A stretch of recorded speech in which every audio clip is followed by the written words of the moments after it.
मार पीछे पुकार है। उत्तर प्रदेश की हालत इस वक्त ये है कि वहां कम से कम मुसलमान किसी भी हैसियत में महफूज नहीं है।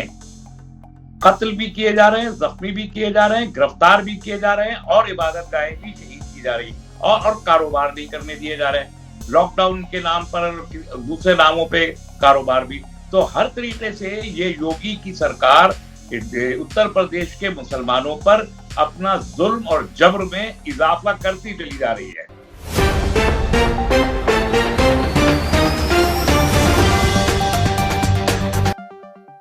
आदाब, नमस्कार, अस्सलाम वालेकुम नाज़रीन। पल पल न्यूज के न्यूज रूम से मैं हूं आपके साथ नदीम अख्तम। इस वक्त मेरे साथ डॉक्टर तस्लीम रहमानी साहब एसडीपीआई के सेक्रेटरी मौजूद हैं और उत्तर प्रदेश में जो बीते कुछ दिनों से लगातार खबरें आ रही हैं, उन खबरों को लेकर के काफी चिंतित भी नजर आ रहे हैं, क्योंकि 10 महीने बाद जो है उत्तर प्रदेश में चुनाव होने हैं और वो चुनावी रंग जो है अब लोगों के सर पर चढ़ करके बोल रहा है, जिसमें हिंदू मुसलमान की राजनीति, जिसमें भारतीय जनता पार्टी को महारत हासिल है।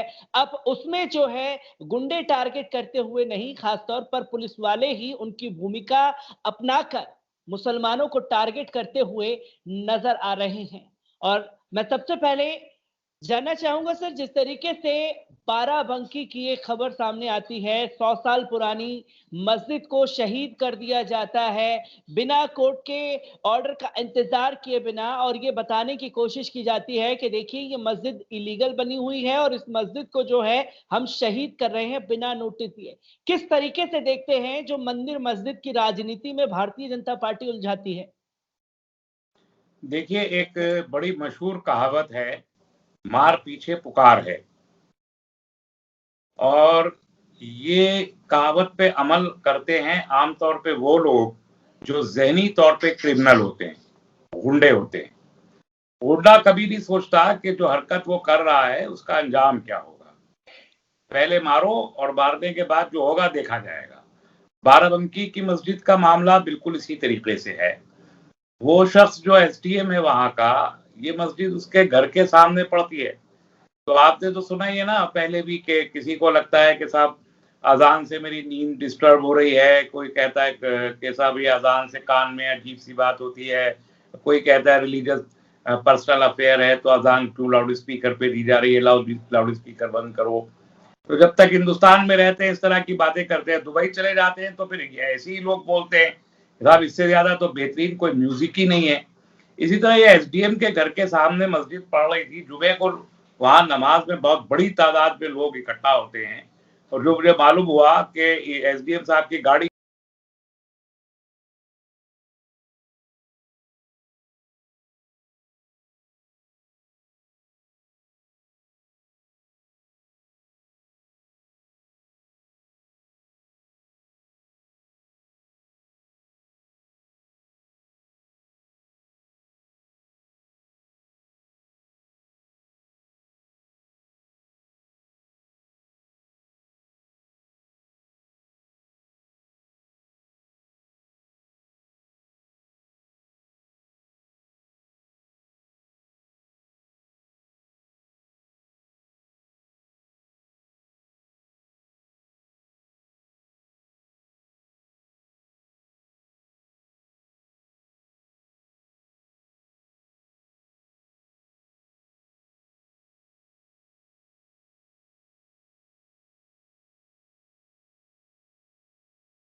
उत्तर प्रदेश की हालत इस वक्त ये है कि वहां कम से कम मुसलमान किसी भी हैसियत में महफूज नहीं है।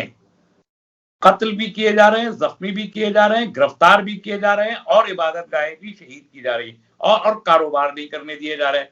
लॉकडाउन के नाम पर दूसरे नामों पे कारोबार भी। तो हर तरीके से ये योगी की सरकार उत्तर प्रदेश के मुसलमानों पर अपना जुल्म और जबर में इजाफा करती चली जा रही है।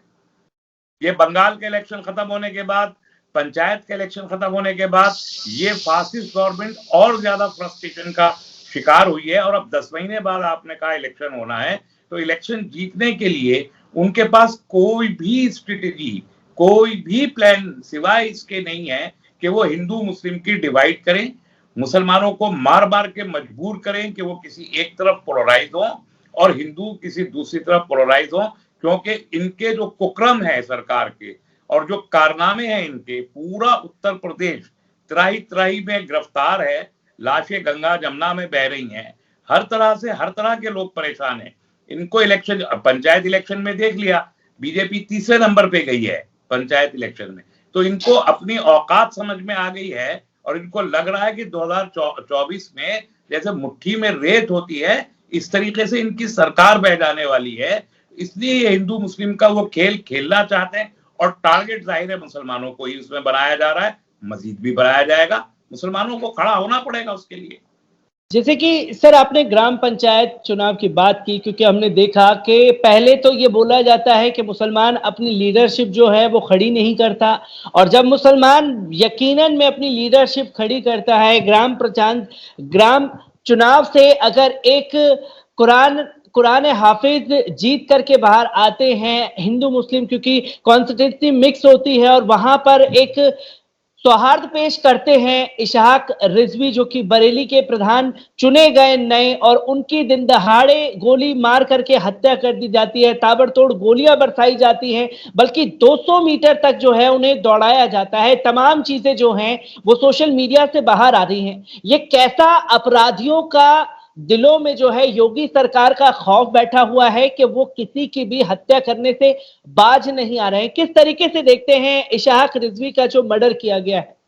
नहीं, इशहाक रिजवी का मर्डर भी, और अभी जो सलमान का मर्डर हुआ, जो सब्जी वाला था उसका भी मर्डर हुआ, और भी ऐसे वाकयात हुए हैं।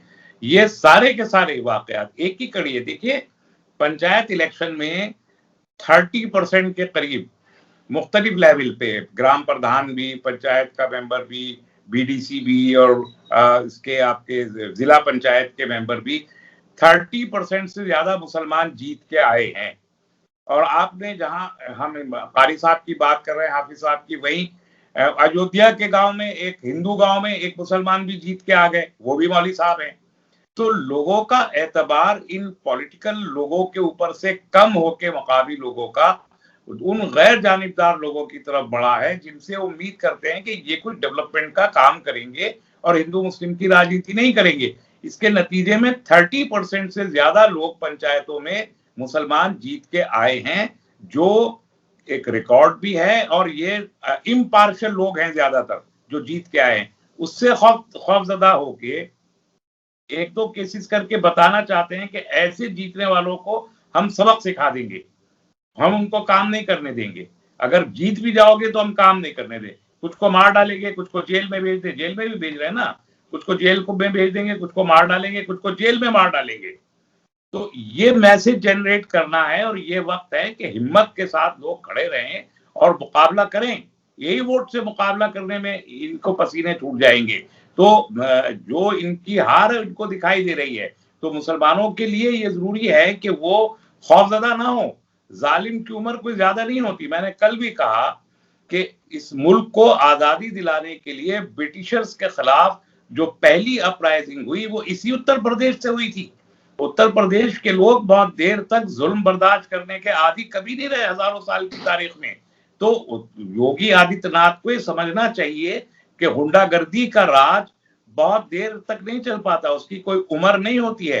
तो उन्होंने 3 साल के अंदर, 4 साल के अंदर अपना जो उनका बखौटा है गुंडे वाला, तो वो बिल्कुल वाजे कर दिया है लोगों के सामने, और लोग अब समझ गए हैं कि घेरवे कपड़े में कोई भेड़िया है। तो इसलिए लोग भी जरा हिम्मत के साथ खड़े रहें, 10 महीने में इनका सफाया हो जाएगा। ये जो ख्वाब देख रहे हैं बहुत आगे जाने के, वो ख्वाब 10 महीने में चकनाचूर हो जाएंगे अगर इसी तरीके से हम अपनी क़यादतें उठाते रहे। सर, इसी के साथ मैं एक आखिरी सवाल लेना चाहूँगा। उत्तर प्रदेश में जो भी अभी जंगल राज चल रहा है, क्योंकि हमने देखा था कि जैसे ही बंगाल के चुनाव खत्म हुए थे, तमाम मीडिया घराने के लोग, तमाम भारतीय जनता पार्टी के बड़े-बड़े नेता जितने भी थे, वो लोग सड़कों पर निकल करके अपने-अपने घरों के बाहर ही प्रोटेस्ट पर बैठ गए कि जी, बंगाल में राष्ट्रपति शासन लागू होना चाहिए। और यही सीएम योगी आदित्यनाथ थे जो ये ग्राफ बता रहे थे कि हमने अपराधियों के दिलों में खौफ बैठा दिया है। किस तरीके से देखते हैं, एक तरफ बंगाल पे हो हल्ला होता है, जहां बीजेपी शासित राज्य नहीं है वहां हल्ला है, और जहां बीजेपी शासित राज्य है वहां खामोशी क्यों इख्तियार कर ली जाती है इन लोगों के द्वारा? देखिए, वहां डेमोक्रेसी है, बंगाल में डेमोक्रेसी है और उत्तर प्रदेश में डिक्टेटरशिप है। ये एक बहुत बड़ा फर्क है। और खौफ गुंडों के दिल में नहीं बिठाया जा रहा, खौफ अपोजिशन के दिल में बिठाया जा रहा है। गुंडों को तो बेखौफ किया है। जो लोग खड़े होके 200 मीटर तक दौड़ा के किसी को मार डाले, वो तो गुंडे हैं ना। उन गुंडों को ये बेखौफ किया है कि आप गुंडागर्दी कीजिए और सरकार आपके साथ है, आपको कुछ नहीं होने देगी। क्या हुआ है अभी तक?